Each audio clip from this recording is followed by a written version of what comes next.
This is Ray West and Rob DeLuca of the New York City groove machine known as Spread Eagle, and you're listening to Talk About Rock. Let's go. Let's talk.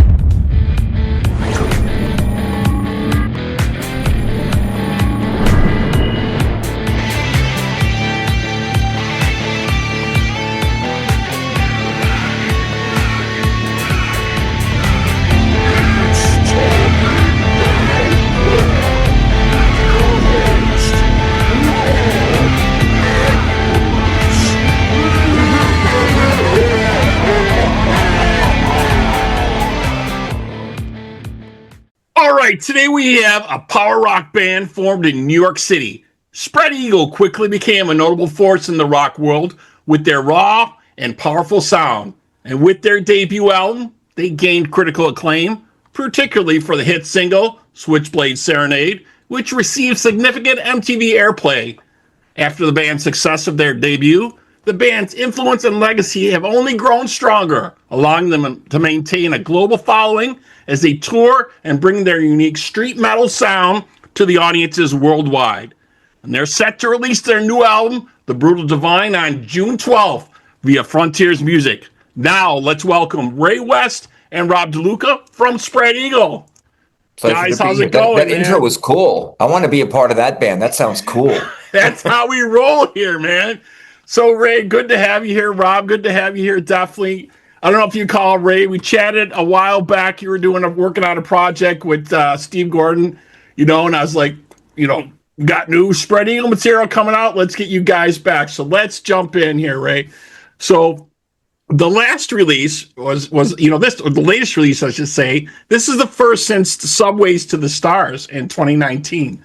What can you tell us about this new album here? And was any of this material, demoed, originally written, or is this all brand new stuff we got here? It's all brand new stuff. This was a work in progress over many years, and Robbie and myself and the rest of the guys, it was a collaborative effort. So we all put our feet forward on this. So it's we're very proud of this album. Robbie always has a little more eloquent than me. Go ahead, Rob, please. Well, yeah, it's songs we haven't released. One of them was written a long time ago, and but they're new songs. We're excited about them. We think it's always getting back to the egg a little more and more, with each album of what we came out as and what our fans truly want, and what we love also. It's a monster of an album. We're really proud of it. And we're out there pushing our new single, Flat Earth Vultures. There's a video for it, and please watch it. It's really, really good. Yeah, definitely very cool. And we'll have the link to that video on our website in the Hall of Videos at talkingaboutrock.com. Definitely. So, Rob, I just wanted to chat a little bit about the sound here. So when you guys were putting together the songs, was it a conscious thing? Did you think about any the older material? Did you think about the sound of it was, or did you just say, Let's start fresh and new and just move forward? Was that in your mind at all? Yes and no. We're always thinking about, the reality is this. When we play, our fans constantly come up to us and say, we want you to write stuff like the first album, Not that the other albums aren't fantastic. We stand behind them. We love all our albums. But most of our fans truly want that original energy. So that's always in our minds. And but this album was fueled by a live band. Like we've been on the road nonstop with this incarnation for 4 years, and we've done a ton of shows. We're doing about 60 shows a year, and we want to do more. We want to do 100 a year. So that fed into it and feeds into it, absolutely. And there's an energy to a live band that you don't get with a band that's not on the road. Yeah. Let me add that it would have been really easy to just sort of repeat ourselves like a lot of people do, But I think we're in evolution, And after doing all these live shows and understanding who we are and what we're capable of, going back to the egg, if you will, and taking that youthful exuberance that we used to have. Right. We're still very youthful, and we still love to write and create. It's such an important thing, as you know from our conversations before. Yeah. We love to put out new stuff. It's all part of the process. Without new stuff, you just have to rely on the old, and that's not fun. Yeah, I think that's something that a lot of the classic bands always kind of fight with. Should we stay true more to our older sound? Do we want to progress? And have different sound? I think there's good and bad to both sides of it, but I definitely like to move forward and have a fresh take on it. I think that's the way to go for sure. Yeah. And also landing on that thing that kind of makes you special in a way is always nice to have that right from that source. Yeah, definitely. So another interesting thing about you folks, I was going through obviously some Spread Eagle history, and when you guys were signed, you were still rehearsing for your first gig when you guys got signed for the album. So you hadn't even played your first gig yet. I thought that was amazing. It was crazy, through connections, we were getting ready to do a lot of gigs, actually.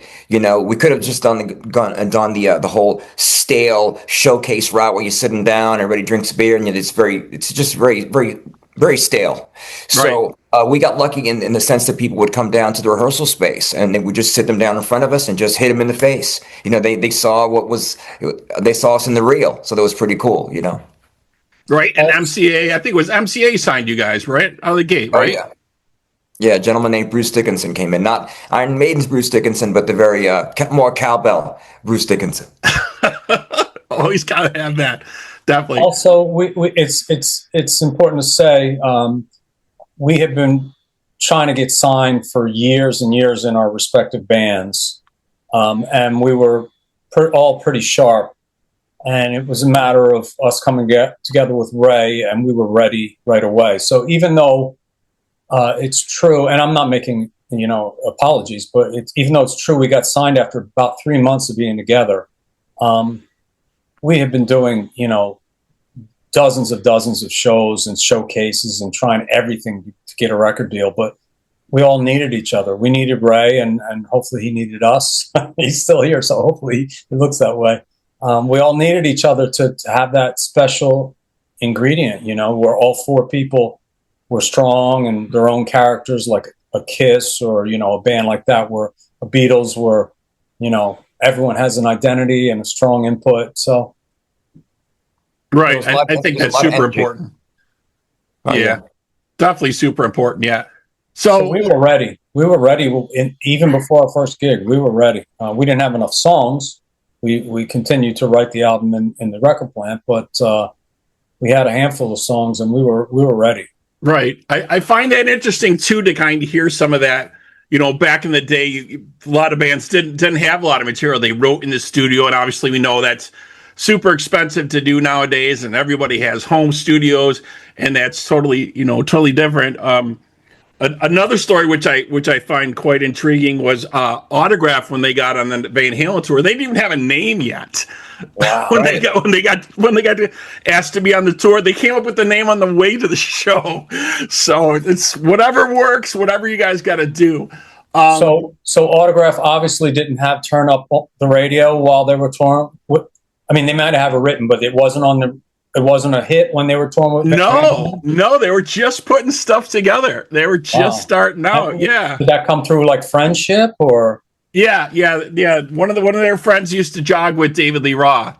Okay. So they were talking to him about him, from what I heard, and there's like, yeah, I know you're a singer. I'm familiar with your band. I was speaking with Steve Lynch from Autograph. And I just thought that was funny. I was like, you didn't even have a name. You guys, that's awesome. We need a break like that. Right, we need something like that to happen for us. Right. Definitely. Well, you guys, like you said, you toured like crazy in the beginning, and actually kind of burned yourselves out a little bit, I guess, back in the day when it first kind of started going, right? There was just a lot of crazy stuff going on. I think we're one of the last bands that have that sort of tour bus culture. Everybody was given a tour bus, and it makes you crazy when you get on that thing. Yeah, you had to have the Silver Eagle, right? That was you had made it once you had the Silver Eagle. Oh my God! Right? Yeah, it was just It was just debauchery. Once the doors close on that thing, it's over. You could be your angels on, you know, you can be angelic as hell, and you get on that thing and you become very demonic very quickly. Well, yeah, I'm sure it was loaded with a lot of ladies back in the day, so you know that always helps. We treated our front lounge like it was a disco, like it was Studio 54. We used to pack people in there. It was crazy. I'll stop there. I don't want to give up anymore. So moving forward here, obviously in Spread Eagle history, in '95, you guys hung it up and split up, and you did some post Spread Eagle things, shall we say. Ray, you left the business for a while. Oh yeah, it's, you know. Do you want to tell us a little bit about what you ventured into, or what was going on with you at all? As many people know, most people, I ventured heavy into the drug scene. I became a professional drug addict. I tried my hand at that, did not work. Tried some off-Broadway stuff. Tried hard though. Comedy, you know. And I still stayed in music. Rob became quite a workhorse, as he'll tell you. But I did what I could to stay creative and also stay high. Yeah, Rob. So Rob, you had a band called, I don't know if I'm pronouncing this even right, Ouija Pig, or you're gonna have to help me with that one. I had a band called Ouija Pig. I had a band called Of Earth with Luca. Yeah, you know, we were all still trying to, even Ray, even though he was trying different things, he had different bands. We were all still trying to recapture that magic that we had lost. Yeah, I mean, I try to be creative in other avenues, of course. And Robbie stayed a true rock and roll. You know, he was the smartest of all of us. So I followed him. Yeah, so you did gigs. You did gigs with what I read here: UFO, Sebastian Bach, Joan Jett, George Lynch, Vinnie Moore. You know, pretty respectable list there, folks, for sure. Yeah, I was always trying to play. I was on the road a lot for about 16 years solid. Yeah, and that brings us up to 2006, and Spread Eagle's debut album got a remaster and a re-release by, was it Love Member Records or something like that? I think re-released it for you guys, and you kind of started things up again with Back on the Bitch tour. Yep, November. Yeah, yeah. That's when Ray and I finally realized the inevitable, that we just got to do this again. And Ray and I never had an issue. I don't think we've ever had a fight or an argument or anything like that. But when we stayed in touch, but we weren't like talking all the time, but we'd see each other around New York City and like, hey man, we catch up. And let's do this thing, man. Let's do it. Yeah. Okay. You know, we both, you know, it's rare that you get a chance in this business to have an identity, especially nowadays, because everybody's all over the place. It's very incestuous, you know, bands with different singers or that kind of thing. But to keep some original, a creative core together is really special. So we knew that the music is special. We just had to go full circle to find it, you know, to find the love for Spread Eagle music. Yeah. Yeah, I think you definitely hit something on that with that. There's so many bands that are still around, and we don't even know if there's still any original members, maybe even in that band anymore, right? It's just, you don't know who's out there. It's like, where's the original member? There's none in some of them, you know? Yeah, there's one, maybe like Quiet Riot has one, Foreigner has none. There's a news story today, Robert, where the band Brittany Fox is booking gigs with no original members. Now, if you're in Foreigner and you know, you have all these hits, I mean, you know, whether you like it or not, you know, Mick is sick. He's got heart problems. I think Lou Graham's back in, or maybe not, but you know, it is what it is. But those are some big songs, you know. Right, for sure. Skinner, they stuck it out for all those years, and all those guys passed away, you know.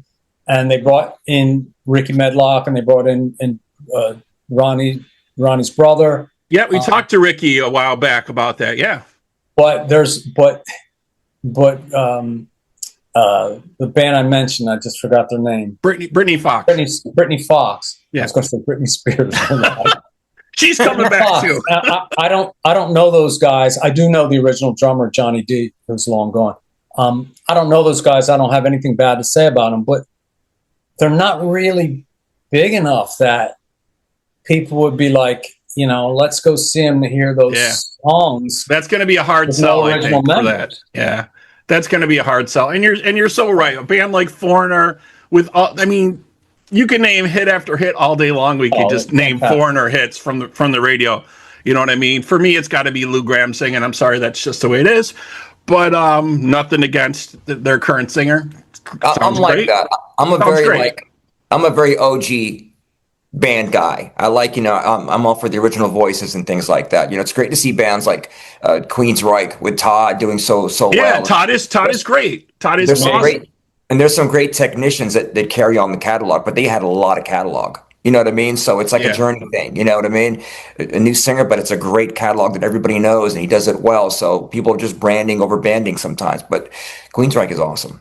Yeah, Queensryche. Yeah, they were a tough band for me to go see without Jeff, for sure. But yeah, Todd is great. And you brought up Journey. That's was another super hard deal to go through. You know what I mean? With no Steve Perry, it was finally like, he's not coming back. It's just the way it is. Arnell sounds great. He's got a great voice.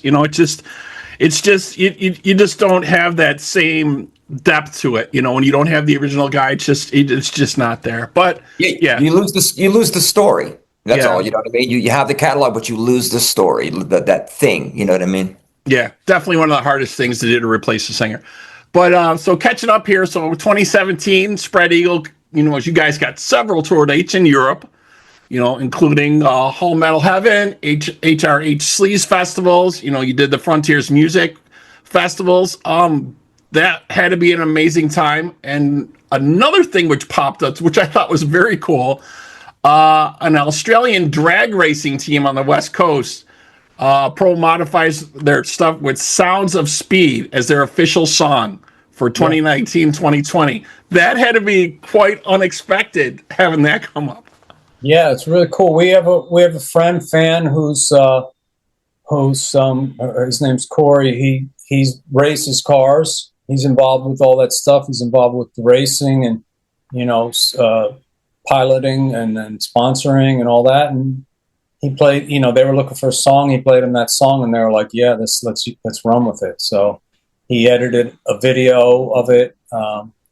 And it was pretty cool. Yeah, it was pretty cool. That's in Western Australia, Perth. Yeah, he's always championed for us to get over there. So one day, hopefully, we'll get over to Australia. Tell him to get the promoters in line over there. Right? I mean, it's so funny. All these fans all the time is like they see different bands put dates out there. Like, oh, you're not coming here. You're not coming there, folks. It's not up to the bands. The promoters have to ask them to come there and pay them to go there. It ain't easy. If it was easy, everybody would be doing it. It ain't easy, man. Right? We'll play anywhere. Like, we're not, we don't cross anything off our list. So if there's someone who will bring us there, we're coming. Yeah. Let me add, sometimes we'll play places and we get, thank you guys for coming here. Nobody comes here. And I'm like, what? You know what I mean? So we just love to gig. We love to gig. Yeah, some places are very stringent with how much they're gonna pay, or who they're gonna get, or they got a really tight budget and they can't figure stuff out. I always try to put a little bug in the promoters' ears in my area, saying, you might want to look at these people, or you might want to look at these. 4 years ago, I told them you might want to book Sebastian Bach before he blows up again. Oh, too late now.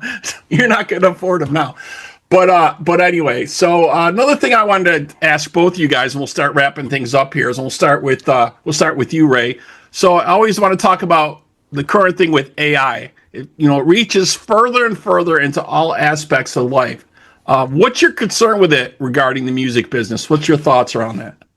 Well, it's just that people have a tendency to get used to what they're fed. And if you feed it AI enough to people, they kind of get used to it and take it as the norm. It's a soulless thing. It's always going to remain a soulless thing. So I really love what we do because it's not a soulless thing. But AI will never have a soul. True. That's how I feel about it. Yeah, Rob, what's your thoughts on that? Any other comments? Well, I mean, certain things, if people want to use AI, that's whatever. I think for songwriting, it's strange that you would work your whole life to be an artist and refine and improve your craft consistently, and then hand it over to anything. And the concept of, oh, it'll make it better. No, it'll just make you rely on something else, and it'll change it, you know? So, I mean, if you're a true artist, you want to express your art, and you don't want to give that up. So, and Yeah. what Ray said, it starts sounding like, you know, you got all these bands, I won't name them, but they all sound alike these days, these young bands, because they're all writing through AI. It's obvious, you know? Yeah, there's a fear of not being perfect, you know, and rock and roll is about sometimes the perfect imperfections, you know, and I still think that's important. I think what we do is, it's becoming a rare thing, you know? So it's about we're not afraid to be imperfect, and that's the whole live show, going without tracks, you know, and things like that. So we're not afraid of that. AI is all about being perfect, and you know, you write something that's supposed to be an expression of you, and you go, is that okay? Let me put it in AI. You know what I mean? That's not a true expression of oneself. That's a lie. Yeah, definitely. There's no emotional connection between anything they write and their fans or their audience. I think that's the biggest thing. And the tracks thing, I think it's still a big point. It seems like the younger generation is accepting of that. You know, it's been something that's been done in pop music for a long time. Right. You know what I mean? But again, it's been fed to them over and over again till it's the norm. And you know what I mean? That's what happens. You know, but the kids that are smarter than that, you know, they know. The kids that are go to experience this raw thing, they know they're going to get fed up and tired of that shit. Yeah. I think it's a different kind of art. You know, it's a different kind of presentation than what we do, and I think people should say this is 100% live, which we always do. We try to put that out there for Spread Eagle as much as possible. That what you're seeing is a living, breathing thing. You know, no click. No, it's just 100% live, and no tracks, and no AI. You know, we don't write with AI. We're not going to. And you know, if you do that, if you write with AI, or if you play to backing tracks, you should just say that. And it's a different. It's like going to see it, like, you know, some kind of play or something, or you know, a movie. It's right. A different thing than what we are. You know, and that's okay if that's what you do, if that's your thing. But it's not our thing. But you should definitely, I agree with you. It should be on there. It should be advertised as this is this is that, 100%. And they're kind of doing that a little bit now with iTunes, where they're saying if any of this music was created with AI, it's right on the song. Right. And even the live shows, I see live acts that do run tracks because maybe they do these huge arrangements, you know, these keyboard arrangements, and they don't have a keyboardist live. Yeah, that's a little different, right? That's different, a little different. You know. You're trying to create some ambiance, you know. That's cool, but you know, I still love the raw live thing. Yeah, definitely. And I didn't know that iTunes is starting to label things created with AI. That's amazing. Yeah. They announced that a couple weeks ago, and I'm sure the rest of the streamers are going to follow suit. I think that's definitely what they need to do. 100%. Good. They'll separate us from the pack even more. There you go. All right, so we're talking about the live thing, and the Spread Eagle tour dates keep growing. So you guys hit the road May 3rd, Rob. We were talking about dates earlier. Do you want to go through some of the dates you guys got coming up? Well, I'm just going to skim through them. We have Baltimore, the Sunday sermon on May 3rd, this Sunday. And then we have Charlotte, Rock and Roll Circus on Saturday, June 6th. Then we have our record release parties in Clifton, New Jersey at Dingbats, and Newark, Delaware at halftime in June. Then we have the Rimrocks Fest in June. Then we go to Europe, and we're playing Slovakia, probably Croatia, Austria, probably Italy, France, Switzerland, Germany, Poland, Finland, Sweden, maybe Norway, England, Scotland, Wales. We're doing it. We're out there. You guys are going to be all over the board. All right. We love that. Very, very cool. All right, folks. The new album, The Brutal Divine out on June 12th, and you can stream Flat Earth Vultures now, and check out the link to the video, like we said, in our Hall of Video at talkingaboutrock.com. And don't forget to check out those tour dates, like we are just telling you, at spreadeagle.us. All right, very cool. All right, so that wraps up this episode. Thanks to my guests today, Ray West and Rob DeLuca from Spread Eagle, and to our listeners. We hope you're doing your part by keeping the torch alive and supporting live music wherever you are. Guys, again, thank you. Thank you, Thanks. Robert. What you do is important, man. Just keep, what you do is important, man. Keep spreading the word. Thank you. Appreciate it.